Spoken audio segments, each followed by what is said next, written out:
예, 안녕하세요. 주익종이라고 합니다. 원래 아마 박정희 재단의 특히 좌승희 학술원장님께서 이 유신 50주년 기념 기념 책자에 저한테 들어와서 뭐 글 쓰라고 하셨을 때는 뭔가 경제편을 쓰라고 하셨던 것 같은데 하다 보니까 제가 사실은 좀 정치편 쪽으로 쓰게 됐습니다. 그러니까 무슨 말씀이냐면, 자, 유신 그러면 뭔가 박정희 대통령을 지지하는, 박정희 대통령을 존경하는 사람들 사이에서도 약간 좀 이렇게 깨름직한, 이렇게 뭔가 약간 박정희 대통령께서 잘못하신 듯한 그런 좀 인상 갖고 있는 분들이 좀 있습니다. 예를 들면 이제 뭐 박정희 대통령이 경제는 잘했는데, 경제 개발은 잘했는데 정치는 뭐 억압을 했다든가. 유신 자체는 분명히 국민의 정부 선택권을 뺏은 거거든요. 뺏었어요. 그래서 의회 민주주의, 대의 민주주의를 상당히 좀 무너뜨린, 껍데기만 남긴 좀 그런 측면이 있는데, 제가 이제 공부를 하면서 이건 정말 불가피하다, 어쩔 수가 없는 현상이고 그거 안 했으면 정말 큰일 날 뻔했다, 이런 판단을 하게 됐고, 그 부분을 오늘 말씀드리려고 합니다. 바로 유신을 왜 했느냐, 한심한 야당을 국민이 지지하니까 국민이 지지하지 못하게 그렇게 한 것이 유신이다. 그리고 그것은 그 시대에서는 정말 불가피했다. 이런 말씀을 오늘 드리려고 하는 겁니다.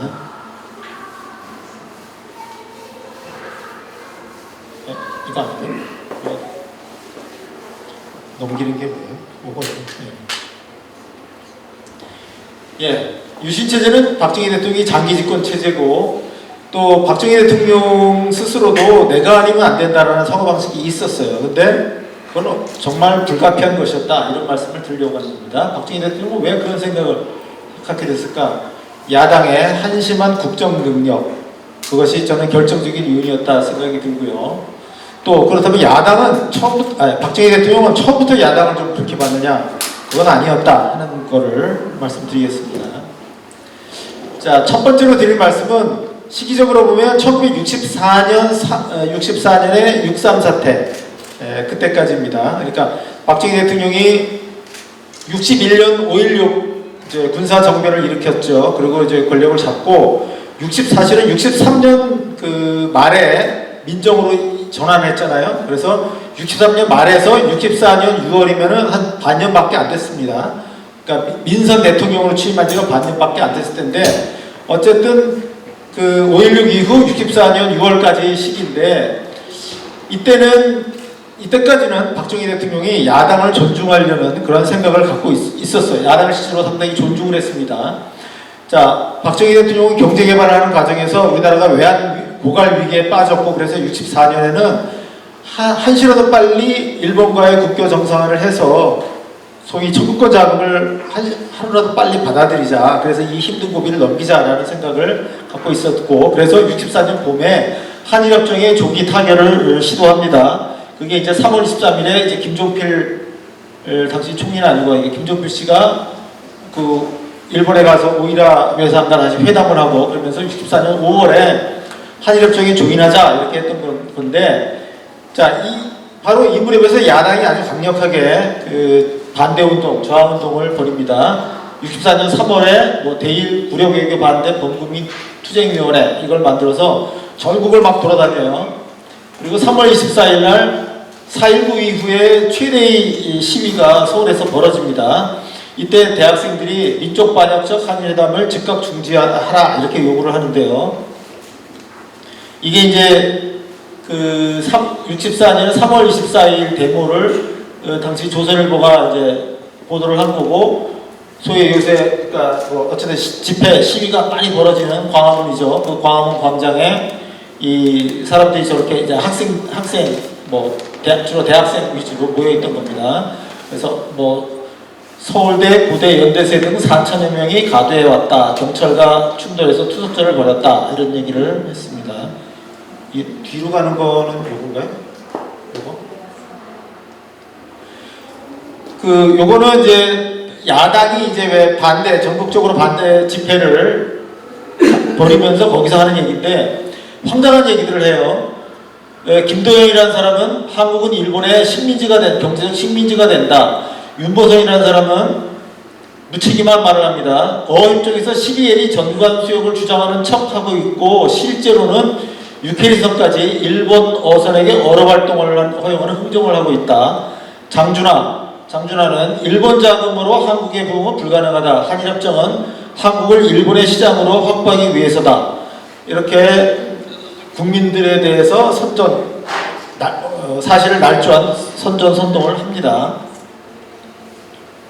자, 이렇게 반대의 역풍이 강하게 부니까 박 대통령이 3월 26일 날 특별 담화를 발표해요. 신문에 보면 이제 학생 데모 연사흘째 나오는데 박정희 대통령이 여기 그 헤드라인은 기정방침대로 강행한다 뭐 이러지만은 우리 주장 관철되도록 대표단에게 훈령을 보냈다. 학생 데모가 더 이상 외교에는 도움이 안 된다. 그러니까 우리 주장을 관철을 하도록 대표단에 훈령을 보내고 나름대로 애를 쓰고 있다. 이렇게 간곡하게 설득을 하려고 합니다.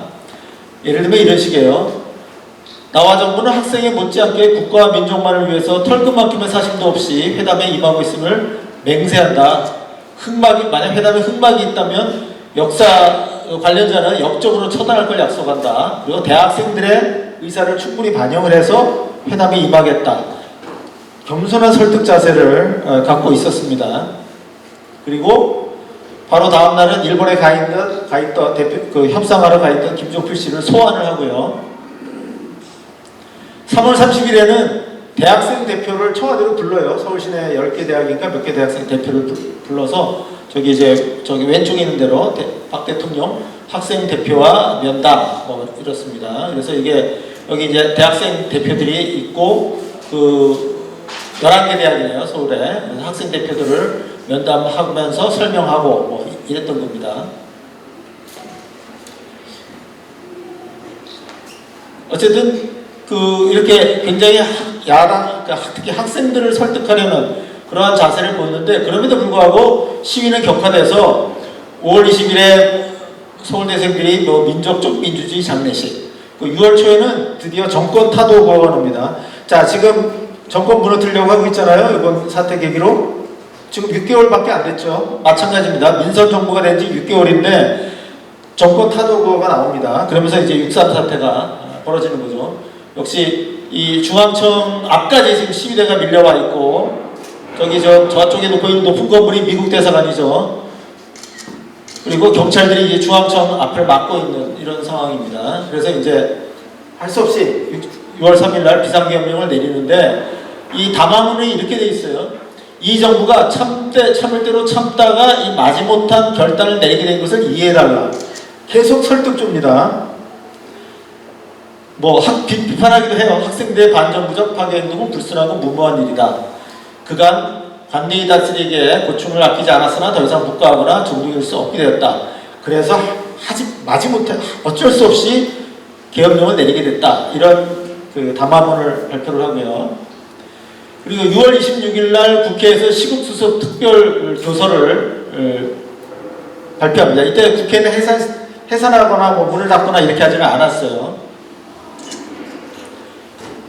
이때도 오히려 약간 자기 반성을 해요. 국민 여론의 뒷받침을 소홀히 하고 한일 국교 정상화를 서두른 것이 도화선이 돼서 3.24 학생 시위가 일어났다. 자기 잘못이 있다. 그 다음에 어쩔 수 없이 비상계엄을 선포하게 됐다. 교육자나 학생이나 크게 반성해야 되고 이런 말씀을 합니다. 그러니까 실책에 대한 반성과 학생과 언론을 비판하는 이 두 가지 내용이 이 국회의 수습 교서에 다 들어가 있습니다. 그런데 65년에 이제 결국 그러니까 한일 국교 정상화가 타결이 되는데 이때도 격렬한 반대 운동이 벌어지니까 이때는 박정희 대통령의 시각이 바뀝니다. 야당 간이 바뀌어요. 자, 65년 2월 20일 날 한일회담에 가조일이 있었고 야당이 재차 반대 운동을 벌이니까 제가 초록색으로 연두색으로 표시한 여러 차례의 기회에 야당과 학생들을 비판하는 연설, 담화 이런 것을 내놓습니다. 65년 4월 6일 신문의 날 치사인데요. 이때 야당은 뭘 했느냐? 제목이 이제 야당 원내외 극한 투쟁을 선언했다. 심지어는 박 대통령에 대한 탄핵 소추까지도 추진한다. 뭐 이런 얘기죠. 그러니까 이 초록색으로 표시한 게 신문의 날 기념식에서 박 대통령이 이제 연설을 한 것인데요. 작년처럼 되풀이될 징조가 지금 보인다. 일부 반대하는 자들이 그 타결의 필요성을 겉으로는 인정하는 척하면서도 말을 뒤집어서 전면적으로 반대하고 있다. 정권 획득을 위한 수책으로 국민 대중을 선동해서 민중 봉기를 책동하는 일부 정치인들의 한 짓은 가소롭기 한이 없다. 이제 야당에 대한 비난으로 초점이 변경이 되고 야당을 경멸하는 시각을 내보이기 시작합니다. 4.19 5주년 며칠 뒤죠. 6.3 사태는 한 번으로 족하다. 뭐 이런 말씀을 하고 65년 5월 2일에는 진해과학이라고 이제 우리나라에서 당시 세 번째로 생긴 비료 공장이죠. 그 진해과학 기공식에 가는데 보통 저런 기공식에 가면 뭐 이 비료 공장이 어떤 의미가 있다 이런 말씀에 초점을 둬야 될 거 아니겠습니까? 그런데 물론 그 말씀도 있었지만은 역시 이때 한일회담을 반대하는 한일협정을 반대하는 학생과 언론을 학생과 언론 지식인들을 비판하는 내용의 그런 치사를 합니다. 그리고 65년 6월 23일 날 한일협정이 조인이 됐어요. 그때 담화 방송을 합니다. 그날 밤에 나온 거죠. 그날 저녁에. 지금 필요하다. 지금의 국제정세가 일본과의 국제정상을 요구한다. 어제의 원수라도 필요하다면 손을 잡아야 하는 거다. 이게 국립민복을 도모하는 현명한 의식이고 우리의 주체의식이 건전하면 국교정상은 좋은 결과를 가져온다. 일본의 뭐 군사적 경제적 침략을 받아서 식민지가 된다. 이런 자신 없고 피해의식, 열등감에 사로잡힌 비굴한 생각이야말로 굴욕적인 자세다라고 정면으로 반박을 합니다. 그런데 이 한일협정 조인 후에도 소위 서울의 유수한 대학 교수의 저명한 교수들이 비준반대 성명을 내요. 뭐 재경 서울시내 대학 교수들 이쪽에 보면 명단이 나오잖아요. 왼편에 보면 그 교수들 명단이 쭉 나와요. 그 총록파 시인해 가지고 박두진, 조지훈 이런 사람들이 있어요. 교과서에도 실리고 이래서 우리가 상당히 좋은 이미지를 갖고 있는데 박두진입니다. 우리는 알고 있다. 누가 또 이 나라와 백성을 팔아넘기려 하는지를 우리는 이미 똑똑히 보아 알고 있다. 한일 구력 매국협정 일체를 즉각 파기하라. 자, 한일협정이 한일 국교정상화가 나라와 백성을 팔아넘기는 행동이라고 그렇게 보고 있는 거예요. 조지훈은 또 뭐라고 글을 썼냐면 어엿한 배상금을 받아야 될 것인데 청구권은 무엇이며 독립축하금은 무엇이냐. 이 더러운 돈으로 나라의 피폐한 경제가 되살아 난다는 말이냐. 웃기지 말아라. 우리는 죽어도 이 더러운 돈을 받지 않으리라. 뭐 이런 아주 사자원을 토했습니다. 그해 그러니까 이제 8월 10월 박 대통령이 광복절 경축사에서 이에 대해서 다시 한번 질타를 합니다. 국제적인 연관을 벗어난 한국만의 안전이나 번영은 있을 수 없다. 이런 자각을 위해서 일본과 국교 정상화를 하는 거다. 우리의 적은 공산주의고 그 공산주의에 대비하기 위해서 자유진영에 단합된 힘이 필요하고 그래서 한일 국교 정상화를 하는 것이다라고 다시 한번 논파를 합니다. 자, 어쨌든 이렇게 해서 한일 국교 정상화를 넘었고 그 다음에 67년 선거에서는 박 대통령이 아주 여유있게 낙승을 거뒀습니다. 그런데 고비가 생겼어요. 삼선 개헌을 해야 되겠는데 삼선을 하려면 이제 헌법을 고쳐야 되잖아요. 역시 삼선 개헌 때 야당이 강력히 비판을 합니다. 이게 69년 10월 10일 삼선 개헌안을 국민투표에 붙인다고 하면서 그래서 특별 담화문을 발표를 합니다. 이게 특별 담화문이고요. 지금까지 내가 하는 모든 일에 대해서 야당은 오로지 비방, 중상, 모략, 악담을 퍼부어서 결사 반대만 해왔고 오로지 극한적인 반대를 해왔다. 반대를 위한 반대의 고집이다. 그러면서 자기들 주장이 관철되지 않으면 이게 자신을 독재자라고 부른다. 그래서 70년대는 박 대통령이 자기 손으로 지금까지 벌려놓은 사업들을 매듭을 좀 져야 되겠다. 그래서 삼선 개헌을 할 수밖에 없고 야당에는 맡길 수 없다라고 하는 생각을 내비칩니다. 10월 18일 날 국민투표안이 통과가 됐어요. 그러니까 이때 이제 특별 담화에 이런 말씀을 직접 합니다. 내가 은퇴한다면 그간 일으켜놓은 모든 것이 하루아침에 무너지고 자립경제와 자주국방은 더 이상 진전될 수 없을 것이다. 그래서 삼선 개헌을 할 수밖에 없다. 이런 말씀을 했고요. 이게 이제 이런 차원에서 이제 어쨌든 삼선이 세 번째 집권이 이루어지는 시기가 71년이죠. 그해 이제 대통령 선거를 하게 돼 있는데 이때 박 대통령의 머릿속에 있는 생각은 뭐겠어요? 여기서 자기가 물러나면 안 된다.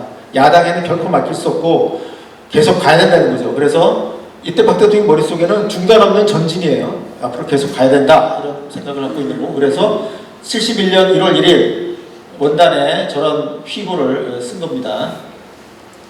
그런데 이 71년 대선에서는 사실 지금까지의 야당 윤보선 이런 사람하고 차원이 다른 그런 적수가 등장합니다. 하는 얘기는 똑같이 한심해요. 그런데 선동술이 대단히 뛰어납니다. 자, 김대중 씨가 아주 국민들이 달콤해할 만한 그런 얘기를 골라서 하는 거예요. 4대국 안전보장론. 4대국 안전보장을 하면 뭐 자주국방, 방위산업 육성, 중화공업화 이건 필요 없다는 얘기죠. 향토협의건 군대 갔다 오고 나서 훈련 받으려고 그러면 싫잖아요. 향토협의건 폐지한다. 국민들, 특히 막 군대 갔다 온 사람들 좋아할 거예요. 또 김일성과의 통일회담 개최를 제의하겠다 합니다. 그러면 김일성과 회담을 하면 우리가 뭔가 이 북한의 남침 위협으로부터도 벗어날 수 있겠다. 이런 착각들을 하게 되죠. 학생의 교련 폐지한다. 당연히 학생들이 좋아하겠죠. 병역 연한 3년인데 2년으로 단축하겠다. 중앙정보부는 폐지하겠다. 한마디로 한국인은 스스로 아무것도 안 해도 된다. 이렇게 국민들에게 아주 달콤하게 속삭이는 겁니다. 자, 71년 대선의 그 두 포스터고요. 그런데 이 김대중 씨가 박 대통령에 비해서 더 뛰어난 이렇게 선동술 또 연설 능력 이런 걸 갖고 있다 보니까 이렇게 신문에서 이렇게 다뤄질 정도로 많이 모여요. 여기 왼편에 노랗게 보이는 게 사실은 어떻게 보면 사람이 좀 더 많아 보이죠. 저게 김대중 씨의 부산 유세고요. 그리고 오른쪽에 있는 게 이제 공화당의 대전 유세예요. 그래서 71년 4월 달에 이렇게 유세를 벌이는데 팽팽합니다.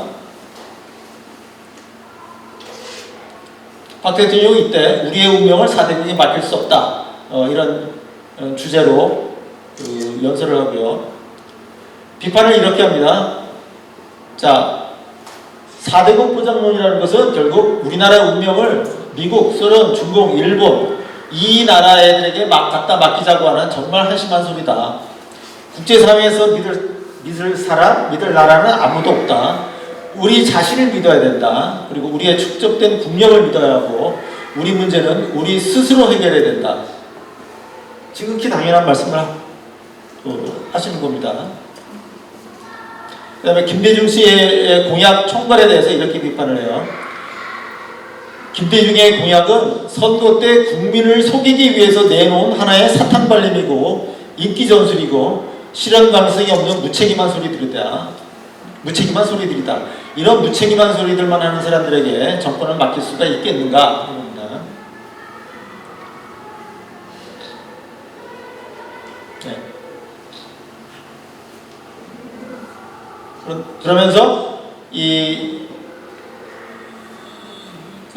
민주주의 선거 제도 자체를 이제 비판을 하는데 선거 후에 선거에서 이겼어요. 그러나 가까스로 사실은 이긴 거고 그 후에 누구더라 제가 이름 기억 까먹었는데 자신을 찾아왔던 당내 인사에게 이런 말씀을 합니다. 사탕발림의 무책임한 인기 영합 술책을 내놓은 야당이 유권자의 지지를 받아서 차기에 집권이 가능하다 하는 겁니다. 그래서 이런 선거를 과연 계속해야 되느냐라고 박 대통령은 비판을 했습니다.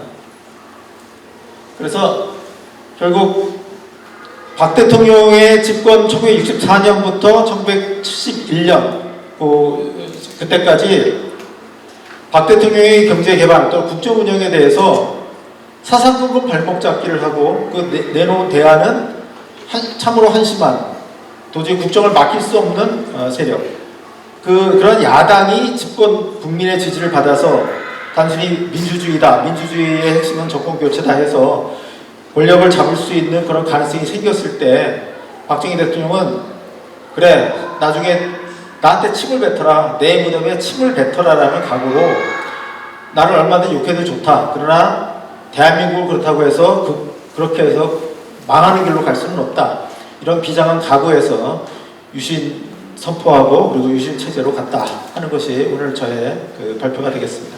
네, 이상입니다.